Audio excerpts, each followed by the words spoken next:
if I was driving in the car and I kept checking and checking and checking, or if my husband kept saying to me, did you do your check? Can you check again? Are you sure? Because remember, that's one of worry's stock phrases is, are you sure? And that's when it becomes problematic. As you're listening to this, you want to recognize how often are you doing it? And it may be that you're constantly saying something over and over and over again, or it may be that there's just constant chatter about what could happen in all sorts of different situations. So that's how we look at worry, is that you're practicing for this tragedy or practicing for this bad outcome that's not happening. Welcome to Flusterclux with Lynn Lyons, where we talk about how to manage those tricky emotions that show up in all families. Serious stuff without being too serious. I'm your co-host, Robin, and I'm Lynn's sister-in-law, and I'm here to ask your questions. And I'm Lynn Lyons. I'm an anxiety expert, speaker, mom, and author, and I've been a therapist for over 30 years. Parenting can be a flusterclux, and I'm here to help you find your way. And I'll even tell you what to do and what to say. Hey, Lynn. Hi, Robin. So, I'm very intrigued by this episode today. Tell us what we're talking about. We are talking about worry as rehearsal for tragedy. Yeah, which is basically what worry is. Worry is you think about something horrible, you imagine it, you go through it in your brain, you put yourself through this torture of seeing this terrible outcome. That's what worry is, basically. But, well, there's two things about it. One is that it's super common. We all tend to do it. Being exposed to bad things, like hearing about bad things, watching the news, listening to things, the total inundation of all of the information we get doesn't help. And it disguises itself as problem solving. And people believe that it's helpful, necessary, it does some good. And I'm here to say, no, it doesn't. This is going to be very interesting because this is a lot about semantics and a lot about when you label something as such. Let's unpack what you mean, what it really is, because I have a million questions already just from what you said. So why don't you walk us through this? Okay. So there is a difference between worry and anxiety just in terms of the definitions that we use in the field. And so is it important to make that distinction? Sort of. Does it help you to be more informed and use the terms more correctly? Yes. So I'll tell you. Worry is the cognitive process that happens up in your prefrontal cortex. So when you're worrying, you're imagining, you're thinking, you're creating that movie up in your head. You're going over something over and over and over again. Worry is generally geared toward the future. So you're worrying about what will happen, what could happen, what might happen. When we look at the definition of anxiety per se, so technically, it's defined as the physical reactions that happen in your body when you set off your fight or flight system, when you are not actually needing a fear response. So if all of a sudden, you're walking down the street and a car comes careening towards you, or you're walking in the woods and actually this happened to me once. I was hiking and a partridge came out on the trail and started going after me. And it scared it. My husband still makes fun of me because a partridge is like a little grouse bird. But anyway, so something comes at you and you have this big response. You have this fear response. That's not anxiety.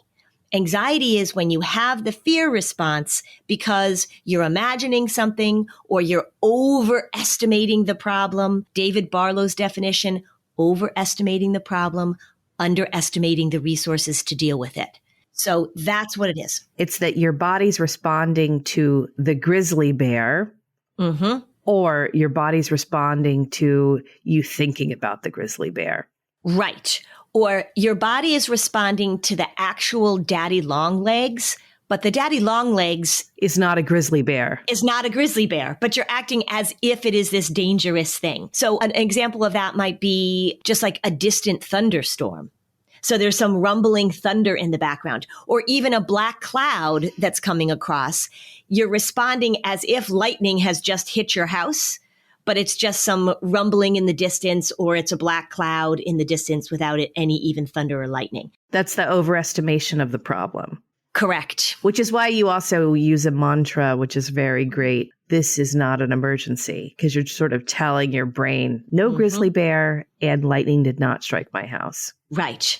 And thunderstorms in general. Now here comes into the problem solving. Say you're worrying or say you're thinking about a thunderstorm. There are certain things we do that you should do if there is some thunder and lightning coming towards your house, right? You should get out of the pool. You should go into the house. Sometimes if there's a big lightning storm in our house, we'll unplug our computers. And in the old days, I think you used to get off the phone. Do you remember that?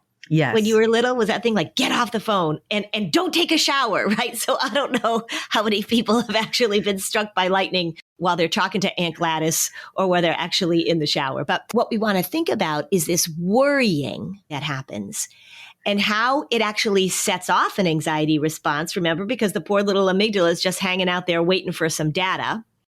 And how do you worry in a way that doesn't lead you to problem solving, that actually impedes your ability to problem solve because you get so absorbed in it? So what I see very often, because I work with worriers all the time, and I know a lot of worriers actually, is creating this story that hasn't happened and then getting so involved in it and so absorbed in it that then you begin to change your plans or you avoid things. Remember, worry just loves to help you avoid things. And you can't enjoy much of anything because you're always practicing for the tragedy. And it's not really fun to watch the movie of a tragedy that actually hasn't happened to you. Some people like to go to movies that are about tragedies. I was just listening to an interview with Tom Hanks and they were, it was with Steven Spielberg actually, talking about Saving Private Ryan. Have you ever watched that movie? Oh, I loved it. Yeah, I won't watch it. Oh, really? Yeah. Oh, no, you should watch it. I know, but I think, why do I want to watch like this? Like it's about sons dying. Kind of, but it's about a lot more than that. Towards the end of the film, there's an incredibly powerful scene sort of showing very realistic emotional responses to finally being in battle. I know. I don't want to see that. Well, that's like saying Jaws is about friendships on a boat. which it sort of was. There is that great scene where they all connect. Yeah. All right. Well, I'll reconsider. But anyway, my example of that is Saving Private Ryan. I've always been very, I guess, downright resistant to watching that movie because it's putting me into a place that I don't want to go. Okay. Well, it's not like I'm going to roll my eyes like you had not seen Inside Out. Because that one was a little different. I don't know. I did think Saving Private Ryan had many redeeming qualities. My father was a veteran of the war, and his role in the war is very covered in the movie as well. And I just feel like accepting the discomfort of seeing what they went through is in some way like acknowledging and honoring it. So I had that personal motivation. Okay. All right. Well, no, I totally get that. Okay. Well, so now my example isn't so good. Do you want to stick with Jaws? Yeah, I'll stick with Jaws. Yeah. A movie about friends on a boat. Before your family goes on vacation to the ocean, don't watch Jaws. To Martha's Vineyard. To Martha's Vineyard, don't watch Jaws. Yeah. Martha's Vineyard is where it was filmed, for those of you who are not from New England. Not from New England and who are not old like us. Yeah. That was the movie that terrorized our childhood, Jaws. I have to say, like, if we just want to talk about all of our most primal patterns of worry, it's like shark fins, right? Yeah, because of seeing that movie. Yeah. Yeah. Yeah, it's true. Okay, well, let's take a break and then we'll come back and get serious. Okay. All right.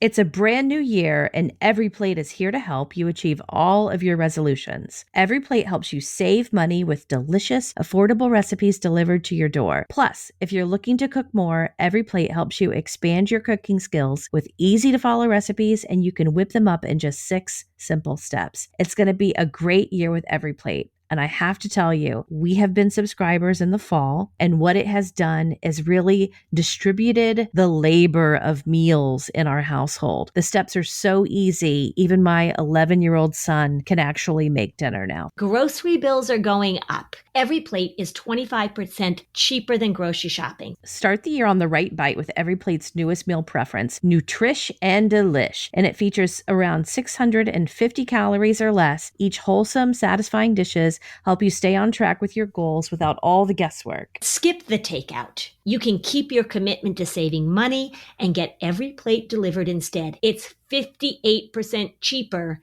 than your average casual meal. I have to say that's why we've loved Every Plate. I know that I always have the groceries in the fridge ready to make dinner, and it's been so great to get out of my own recipe rut. Get started with Every Plate for just $1.39 per meal by going to everyplate.com/podcast and entering the code Fluster139. Go to everyplate.com/podcast and then enter the code Fluster139. Just $1.39 per meal. That's a $134 value. Fantastic. Robin, I don't love grocery shopping. I know you don't. I'll tell you, Thrive Market, this is a way to get all of my grocery and household essentials without having to go to the grocery store. It is so convenient. It gets shipped right to my doorstep. For example, my 7th generation cleaning products right there. Well, as a Thrive Market member, you can save money on every single order on average, and I save 30% each time. Wow, that's amazing. On top of the massive savings on each order, Thrive Market has a deals page that changes daily. You can get cash back on so many brands, and they have a price match guarantee. I love the deals page. I love the filters on their website, and they have an app where you can go and look for certified gluten-free snacks, non-toxic cleaning essentials. You can curate your own shopping experience with a click of a button. When you join Thrive Market, you're also helping a family in need with their 1-for-1 membership matching program. You join, they give. Join Thrive Market today and get 30% off your first order, plus a free $60 gift. So go to thrivemarket.com/Flusterclux for 30% off your first order, plus a free $60 gift. That's THRIVE market.com/Flusterclux.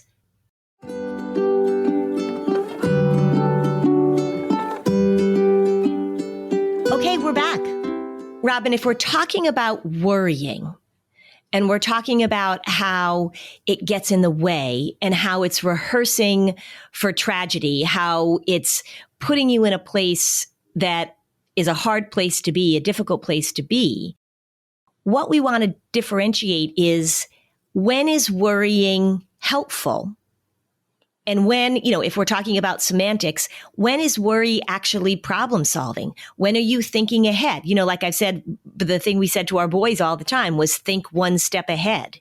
And so when does worry take on that role of helping you be prepared? And when does it just get in the way and activate your anxiety, activate that part of you that says, I'm out, no thank you? That's the important distinction we want to make. Well, I think every mom listening can relate to the fact that if they didn't have this skill of thinking a step ahead and preparing, the idea of taking a baby out of the house and what you packed in a diaper bag, right? Mm-hmm. You get a lot of practice thinking about, I could need this, I could need this, I could need this. And then that's also like a litmus test. Some people's diaper bags look like carry-on luggage. And then other people got by with a much smaller diaper bag too. Guess which category I was in? Yeah, of course. Of course. You're like, who needs a diaper if we've got some paper towels? Yeah. Well, remember I told you we went to feed the ducks at the park nearby and I just brought a bag of bread. But the bag of bread was actually the snack that I had for the kids because I had run out of snacks. So people were like, oh, is that what you're going to use to feed the ducks? No, this is what I'm going to use to feed my kids. They like bread. It was fine. Well, that's a good example, right? So the diaper bag and what's in the diaper bag. And if we look at it sort of as a new mom, right? My friend Christine and I often say that when you see a new mom with their first baby, you just have to look away. It's just so painful to watch them go through all of that because that's what they're trying to figure out. Right. And I think the diaper bag from birth until, 6 months, maybe up to a year, is like your traditionally packed diaper bag. And then after that, you might just have literally, I know by the end of my second child, I had a little thing that was a diaper changing pad that held 1 or 2 diapers and a few wipes. I was good to go. Like anything else, I knew I could improvise. Right. So let's take some examples. And another example might be like a baby monitor. Right? So with a new baby, you have a baby monitor so that you can hear the baby. And then when does it see the baby? We could hear the baby, but nowadays people can do a lot more with technology. Okay. And that is exactly my point. Oh, yeah. I know people that have baby monitors that are cameras, that are HD cameras, and they keep the baby monitor in there until the kid, I had one dad where I said his daughter was 12. This is an extreme situation, but he needed to take the baby monitor out. It didn't have a camera on it, for goodness sake, but he had a baby monitor in his daughter's bedroom and she was 12 years old because he was imagining and constantly playing in his head horrible things that could happen to her while she was sleeping.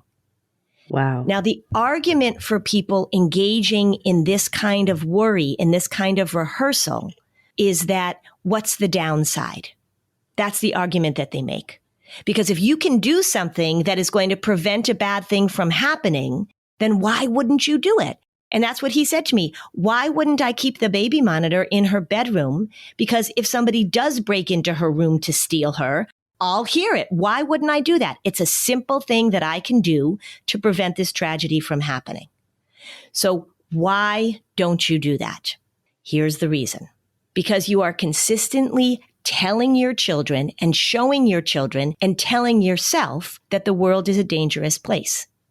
Now, I don't disagree that there are a lot of dangers in the world, but one thing we know about kids that are raised by anxious parents is that they perceive the world as a more dangerous place than kids that aren't, which means that they don't develop the ability to assess reasonable risk because they are just painting the world with this broad, catastrophic, very worried brush. And being able to help our kids differentiate and help ourselves differentiate between when do we take reasonable action to prevent something or to be on top of something or plan something, and when do we cross that line that says life is a tragedy waiting to happen and my job is to get in the way of every possible thing that could happen, or you might pick a few things that really, are your hot buttons. You're giving your child the message that the world is not to be explored, that risks are never to be taken, and that oftentimes they can't go far from you because they haven't figured out how to take all the steps that you take that make sure that things go smoothly. That's one of the ways we know when worry has become a problem, is that it's inhibiting your kids' exploration, their adventure, their growth, all of the things that we want for kids to develop because they need practice stepping into the world, not practice preventing every bad thing from happening. Well, I think the parents need to hear this message as much as the kids. It's so common. It's so common. Mm-hmm. There are certain situations or certain circumstances that hit one parent or hit one person in a way that doesn't hit another person. So it depends on your fears. So as a parent, for example, if you are really afraid of throwing up, if you hate throwing up, I've got young people now in my practice that say that they are never going to have children because they don't want to be pregnant and maybe throw up. And they also know that kids throw up. So if you are one of those adults who had that fear, then you may go to great lengths to try and prevent you or your children from throwing up. Now think of what that entails. Think of what you will do. I had another parent that was overly worried about choking. Now, we pay attention to that. When kids are little, we pay attention to the things that we feed them and don't feed them. And maybe even we go to a first aid, the Red Cross puts on those classes so that we can learn those skills in case that there's a problem. But I've had families where the kids were not allowed to eat anything unless they were in the presence of the parent. So if they got up in the morning and went downstairs and the parents were still sleeping, you know how that happens, like when your kids are 4 or 5. If the parents were out of the house for whatever reason, even if the children had a babysitter, the kids weren't allowed to put anything in their mouth except for liquids because the parents were so worried about choking. So it can happen in those specific ways, but then you also just have this sort of overall generalized worry where you're consistently trying to make sure that nothing happens in all sorts of ways, which means that your parenting language is all about being careful, watch out, don't do that. We can't do that. That's too dangerous. You're not safe. That kind of worry, not only is it terrible for you as a parent, but it really is a risk factor for developing an anxious kid. A lot of people, especially women, will say that I've talked to at our retreats or our letters, they'll say, I really didn't have anxiety myself until I became a mom. And I think it's important to note here that when you do become a mom and you're raising small humans and the stakes are so high, then things really kind of do ramp up. But people should understand that what is ramped up are patterns that were already present, that were modeled for you. How were you raised, etc. They didn't start in a vacuum right there. But I think that most people, wouldn't you say, most people, I mean, even you, when you were a new mom, like being a new mom ramps everything up. And oh my gosh, yes. And then what happens after that sort of is like where the variations are. Right, exactly.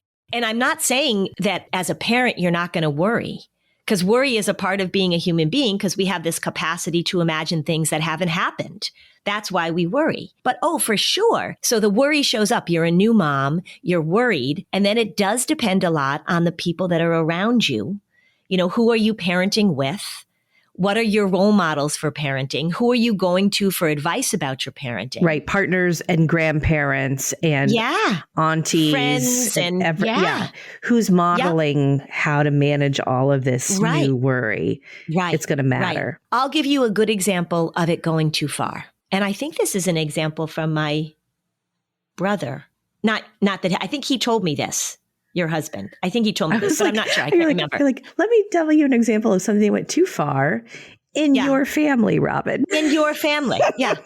Remember that time? Yeah. So the parents were very, very worried about their baby and their toddler sleeping. Wait, are you talking about are they me and your husband? I mean, no. I think what I'm saying is I think he told me this story. Oh, okay. This is not a story about us. No, this is not a story about these two people named Bobbin and I think my brother told me this story. Oh, gotcha. I think it's somebody that he knows. Maybe you know too, but I can't remember. You can ask him. So they were very, very worried about the sleep. Okay. Kids getting enough sleep. And on their stairs, walking down their wooden stairs in their house, it made a lot of creaks. And so the parent took that blue painting tape and put little X's on all the places on the stairs that you couldn't step because it would make the stairs creak and might wake up the baby. That's going too far, right? I don't know who that was. Okay. Yeah. And I think that the dad also wasn't allowed to pee standing up because the urine, I'm serious. The urine made too much noise in the toilet water. And so I think he had to pee sitting down, or else he had to take toilet paper and make like a little toilet paper barrier, and he could pee onto the toilet paper because the sound of his pee hitting the toilet water could also wake the child up. That's going too far, everybody. Don't do that, right? But there are times when you're worried about something. Let's just take travel, right? I mean, this is something that you do all the time. I want to get back to the pee, the painter's tape, and the stairs. Okay. So it's funny you say that because I don't know who this was. We do have creaky stairs, and they're right outside of my son's bedroom when he was a baby. So Yeah. you're saying, though, that if repeatedly I think he's asleep and so I've extracted him from my lap and I've got him in his crib and I start coming down the stairs and that same step repeatedly wakes him up. Well, then you're going to figure out how to not step on that step, right? Because then that's problem solving. Okay. So then Right. Let's talk about the distinction. This family, wasn't that what they were probably doing? Have you ever been in somebody's house where there's blue painter's tape on every step and they say, right? So if this is a trend, I missed it. Okay, but you know what? Point made. I remember as a kid, we lived on a cul-de-sac with a whole bunch of little kids, tons of little kids on this cul-de-sac. And maybe even my mom put up a sign, but do you remember there would be signs on people's front doors that said, baby sleeping, please don't ring the doorbell? Yes.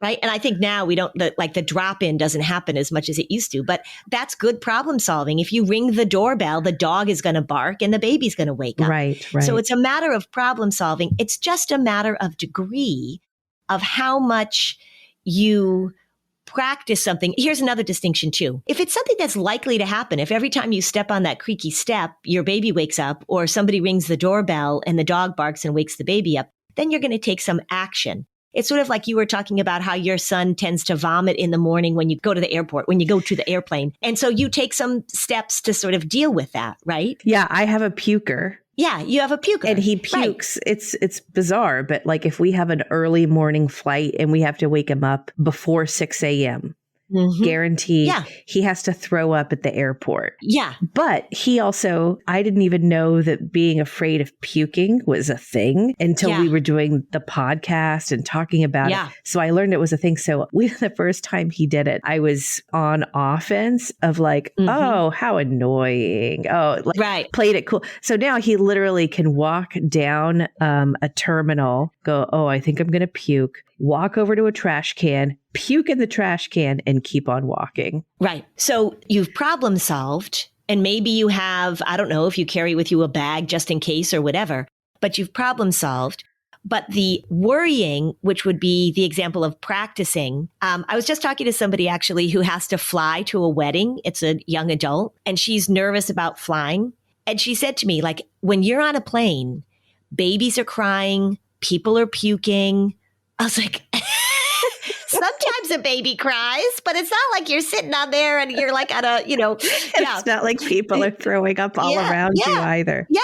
Yeah. I've actually I've never seen somebody else throw up on an airplane. No, I haven't either. And I know people do, but when I was at summer camp, there's these sisters who were at my camp. They were very funny. And they said that when they were like teens, right? So and they lived internationally. So they flew overseas a lot. They were flying in for our camp. They said that they often would have these very not so nice flight attendants. So they would figure out a way to fill a motion sickness bag. And then as they left the plane, they were like, have a good flight. They would hand the bag that felt a little heavy to the flight attendant. And they would go, thank you.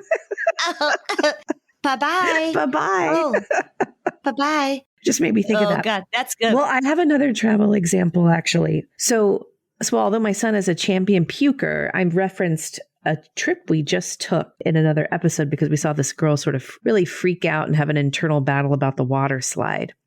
So my son and I were flying together, and, we're usually flying as a family. So here we were together, and I noted that he was incredibly paranoid about me having my purse and my phone. Like as we would get up and move around, do you have your purse? Do you have your phone?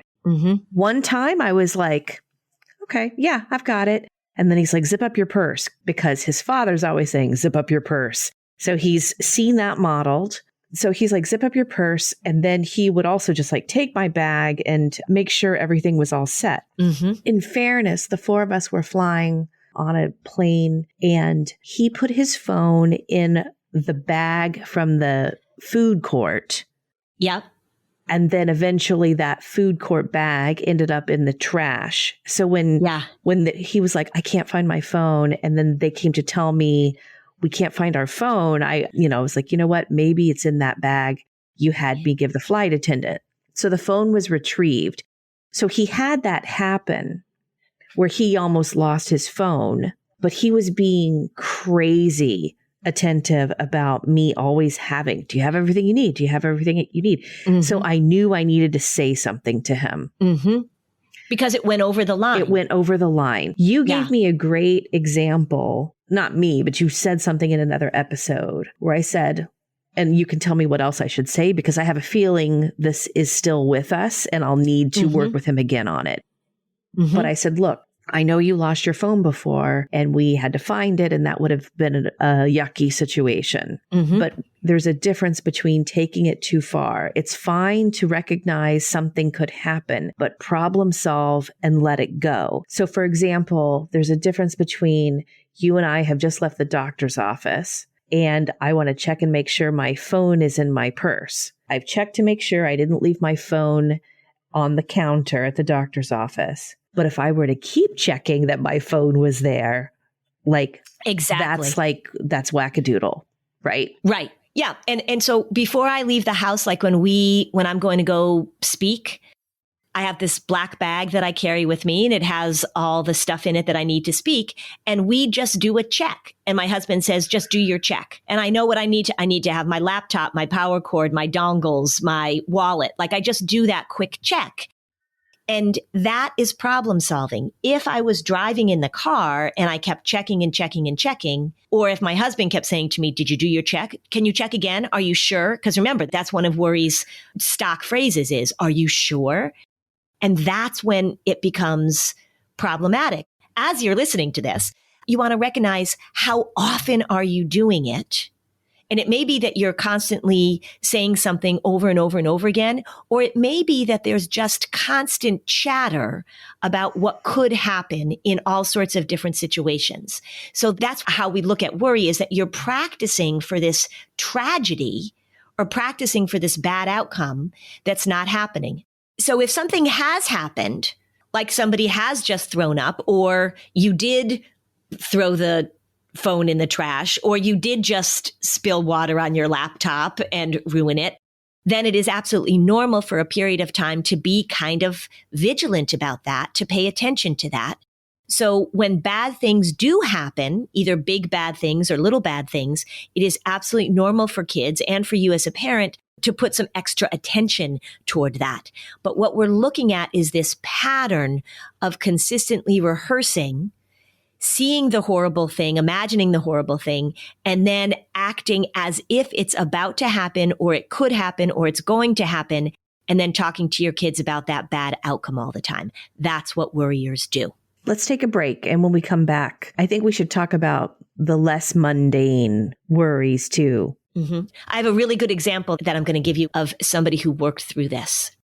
Lynn, why does laundry detergent come in massive plastic jugs? Yeah, 90% water, those jugs of goo. I know, and washing machines already use water. So why should we package more, pay for more of all of that? And the other thing I hate about laundry detergent bottles, I feel like I'm Jerry Seinfeld. Like they're so big and bulky, I can't put them in our regular recycling container. So I'm delighted to have learned about Earth Breeze laundry detergent. It's sort of one of those ideas where you're like, why didn't somebody think of this sooner? Earth Breeze laundry detergent eco sheets. They look like dryer sheets. They dissolve 100% in any wash cycle, hot or cold. Couldn't be easier. You just toss them in. The packaging is biodegradable and it's plastic free. They offer flexible subscriptions that can be adjusted, paused, or canceled by you at any time without penalty. And they're dermatologically tested and safe for sensitive skin. With their Buy One Give 10 initiative, each purchase donates 10 loads of detergent to a charitable cause of your choice. A whopping 30 million loads have already been donated. And again, think of the waste that's being saved.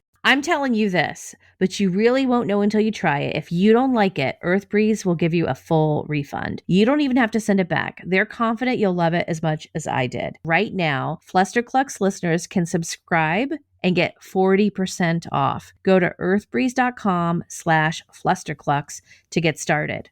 That's earthbreeze.com/Flusterclux for 40% off. You got to try this. You know, getting the help you need doesn't have to be a challenge.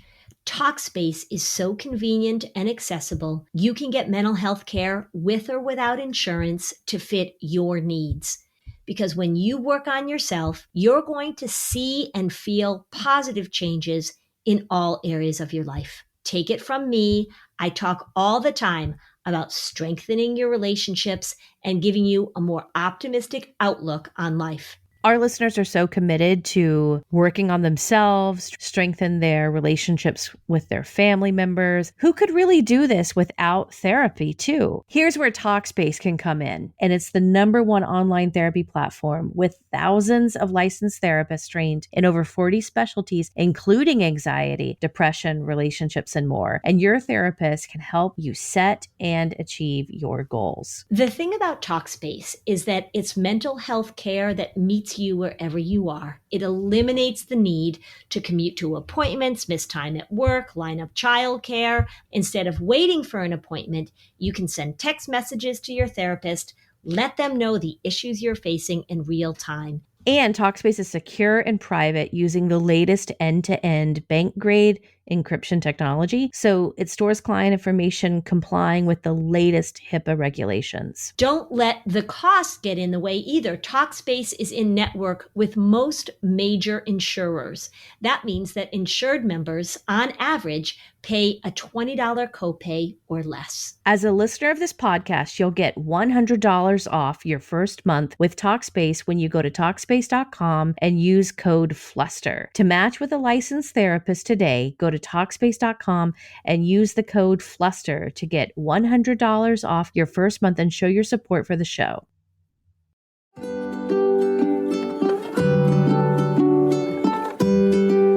Okay, so now back to the show.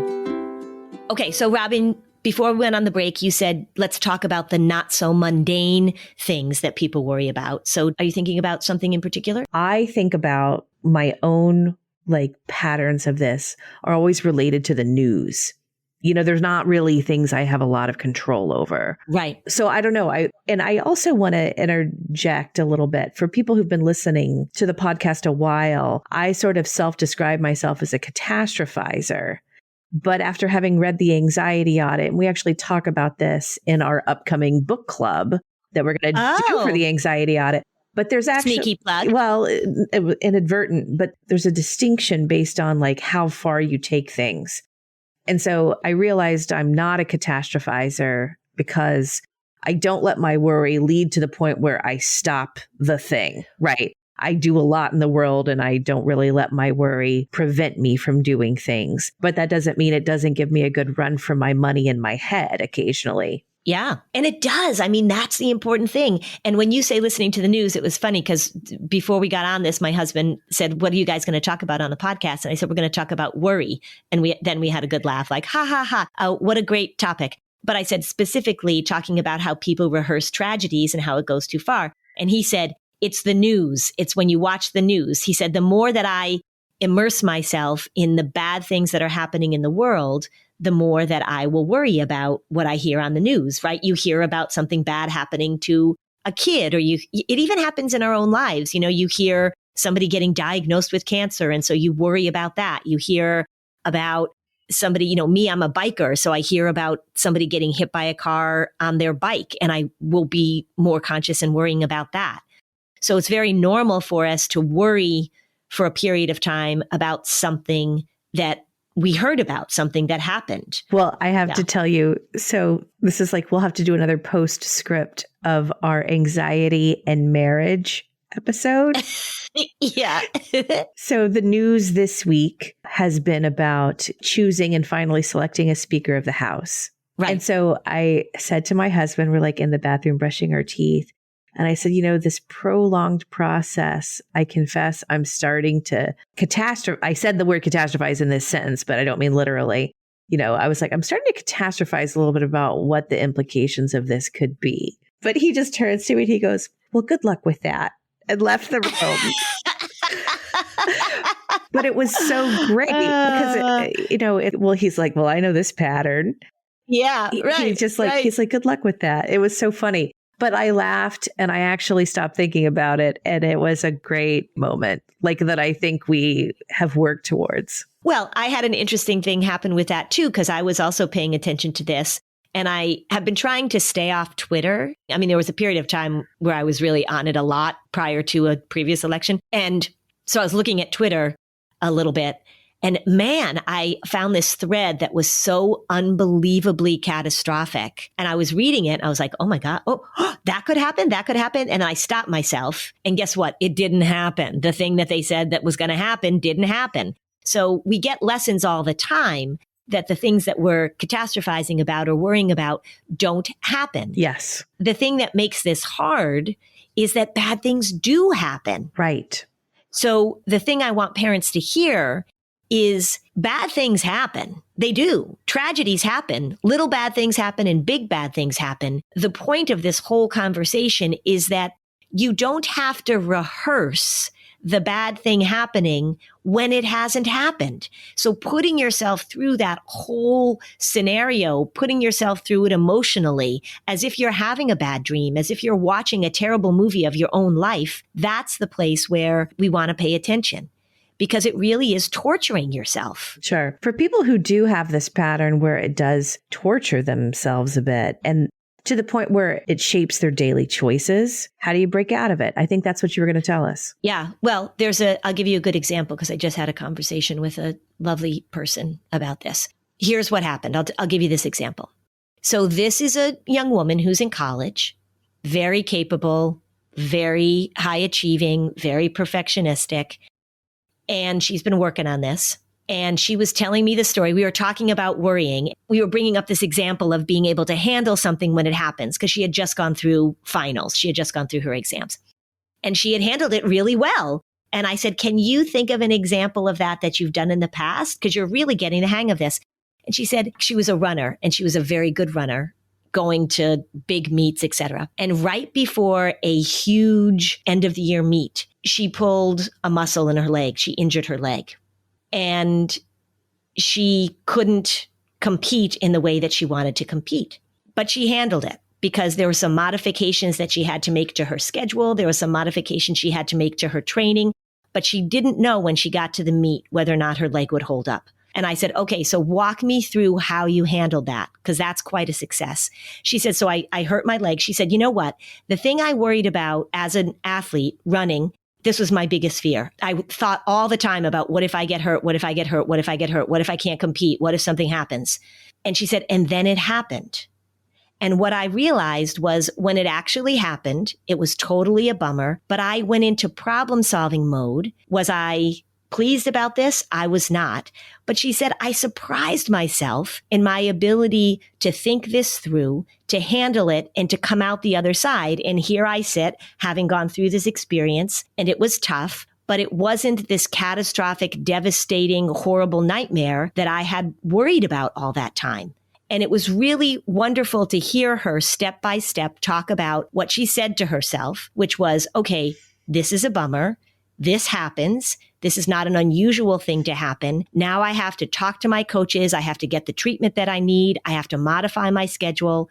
And she started problem solving. And then actually the experience was okay. It wasn't great because she couldn't do all her events. But that's where we want to get to. Thinking that if something does happen, which will happen, people, bad things happen in life, big bad things and little bad things.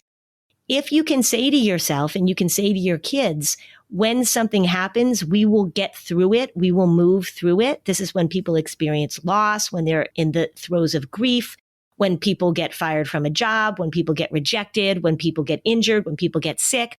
These things happen. My experience in talking to a lot of people about this for a long time is that they actually handle the circumstance better than they thought they would. And they did all of this rehearsing and all of this catastrophizing and all of this torture that didn't really help them when the bad thing actually happened. It wasn't like they said, oh, I'm so glad that I rehearsed this for the last 10 years because now it's so easy that I rehearsed it. No, they handle it. It's painful. It's hard. It's difficult, but they handle it. And that's what I want families to understand. The rehearsal and the imagining does not translate into making it easier or simpler or less complicated if it does happen. And what's in our heads is always worse, because in our heads, we can imagine typically something that's so much worse than what this client experienced when she did, in fact, really injure herself. I mean, but that's applicable to everything. It's always good to help acknowledge, I'm imagining a worst case scenario that's got a cherry on top. And typically, if something like this were to happen, it's not even going to be as extreme as my worrying brain is creating it. Right. Because the worrying brain can go as far as it can possibly go. Right. Yeah. It's like take it out of the abstract, because the abstract is limitless with how terrible something could be. It sounds like what you're really talking about, it's about mindset. It's about making choices to not think about and to recognize certain patterns are ones you want to leave. Right. To really make room. I mean, you really have to make room that bad things happen. And this is worry. When I talk to parents that are really worried, they don't want to have any discussion about it. They don't want to talk about it. They always want to make sure bad things don't happen. It is really okay to acknowledge that life is full of ups and downs. Days are full of ups and downs. And the goal is not to prevent bad things from happening. Doesn't mean that we're careless. It doesn't mean that you say to kids, no seatbelts. But we know that life is going to be full of these things. The goal is to give our kids the ability, the connection, the modeling that when bad things happen, how do we manage them? Worry is not about managing bad things. It's about imagining bad things, freaking out about bad things, and then trying to prevent bad things from happening. So as a worrier, what you are doing to yourself and what you're doing to your kids is you're just making them watch the stories of things that haven't happened yet, rather than instill these larger skills and these larger supports to manage when bad things do happen. That's the difference. Being able to know that if something bad happens, that you have the ability to fill in the blank. Right. You have the ability to connect with other people. You have the ability to ask for help. You have the ability to feel your feelings and know that they're not going to overwhelm you. You have the ability to know that this feeling isn't going to last forever. Those are the things that we want to teach our kids, not just absorb and marinate in the bad things that happen in the world and stop there, because that's what worry wants you to do. It wants you to stop there. I just always think of this one image. I think I've mentioned this on the podcast before. This did happen. And I always think of it in my head when you talk about certain things. I was on a plane flying overseas. So they had movies in the screens, but this was way before movies on demand. And the system went wacky.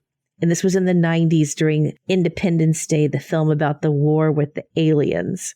And so all of a sudden, every screen in the back seat of the plane kept replaying this one scene from Independence Day of a little flying saucer style ship crashing in the desert. But it was always the crash, the earth impact scene, and it was on a loop and it just kept playing. And it just made me laugh so hard because I'm not afraid of flying. And I was like, oh my gosh, the people afraid and nervous to fly are freaking out right now. Yes. But I think it's the fact that it was happening, to like these 400 people, all the different responses of the passengers to that moment. Some people like me were just thinking it was very funny, but obviously the people who did not find this funny, what was their next response? Yeah. And it would be the same if we had like vomit on a plane, all the different responses that people would have. Some people would be like, oh, somebody's throwing up. Some people would be like, oh, I feel sorry for that mom who has to deal with that. Some people would be like, what is happening? That's kind of the ink blot of life, right? Things happen. And then what do we put on that? How do we interpret that? What do we do with that information? If you're listening to the news and your response all the time is to imagine that happening to you and then get really freaked out about it, then you got to pay attention to the information that comes at you and what you do with it. Right. It's a great chance to decide to simply read your news instead of watch your news. Yes, that's true. Although I know people that read the news too, and they're really good. I mean, people who catastrophize, people who are real worriers in this way. And like you say, the catastrophizing is you get to the place where you feel very hopeless, right? You're like, well, that's going to happen. Well, I guess that's how it is. But pay attention to the language of worry. We want to normalize it. It's going to happen. I do it too. I do it all the time. I hear about something and I can run that story through my head. And then I say to myself, do you really have to keep doing this? Do you really have to keep replaying this over and over and over in your head? You don't. And I know about myself, I truly know this, is that I will handle what life throws at me. If this episode was helpful to you, you can join our Facebook community, and we'd love it if you left a 5-star review on Apple Podcasts. Thanks for joining us on this episode of Flusterclux. Bye, Robin. Bye, Lynn.